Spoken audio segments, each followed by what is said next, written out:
Hi everyone, welcome back to our channel. Today in this video we are going to see how to fix Bambu Lab A1 Mini screen frozen after firmware update, recovery steps guide. Fix 1. Wait a few minutes first. After a firmware update, the touch screen may appear frozen while the printer completes initialization. Now wait 5 to 10 minutes before restarting the printer. Fix 2. Restart the printer. Turn the printer off using the rear power switch. Now wait for about 30 seconds.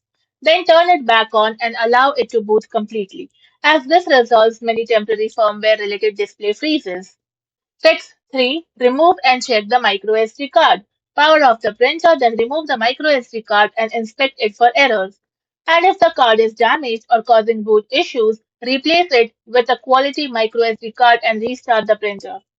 Community reports indicate faulty SD cards can cause freezing or boot hangs. Fix 4. Power cycle again after removing the SD card. Start the printer without the SD card installed. And if the screen responds normally, reformat or replace the card before using it again. Fix 5. Check if the touchscreen responds. If the display lights up but touch input doesn't work, perform another restart. If the screen remains unresponsive after multiple restarts, the LCD or its connection may need inspection. Fix 6. Contact Bambu Lab support. If the screen remains frozen after restarting and checking the SD card, submit a support ticket. Include the firmware version, printer serial number, and a video of the issue. Then upload the printer logs if requested by support.